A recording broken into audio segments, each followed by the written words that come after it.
सहिया चपाट मिलल बा। में से एगो रे छाट मिलल बा। का हम कही सखी सहिया चपाट मिलल बा। बाटे मोरी के चारा हमरा या चारा में पलेला।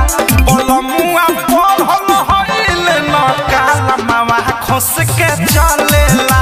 बलमुआ पढ़ल हइल न काला मावा खोस के चलेला।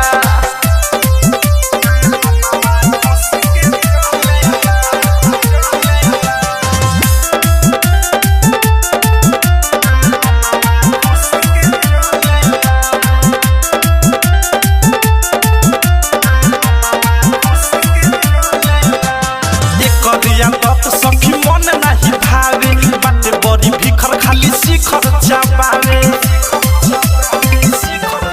आहारे घूमे चौके चौके पिए पाइप से सिकंजी।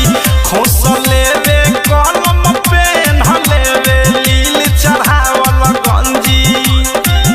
बोले ऐसन बोली हमरा गोली लेखा हलेला। बलमुआ खोस के चलेला। बलमुआ पढ़ल हइल न काला मावा खोस के चलेला।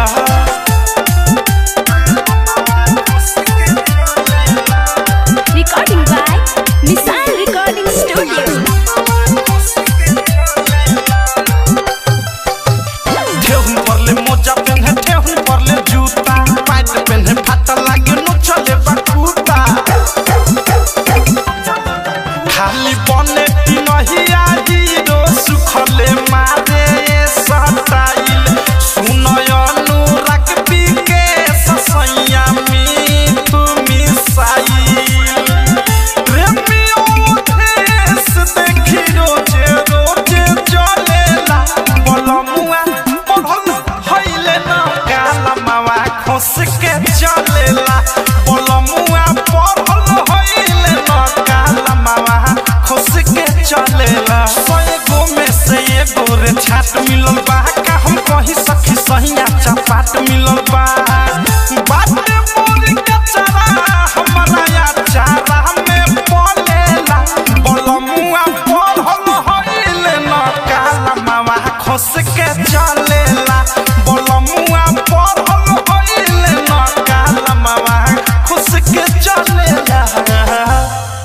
RCM म्यूजिक न्यू ऐप अभी डाउनलोड कीजिए हमारे गूगल प्ले स्टोर से और पाए भोजपुरी लोकगीतों का एक से बढ़कर एक ऑडियो वीडियो सॉन्ग बिल्कुल मुफ्त।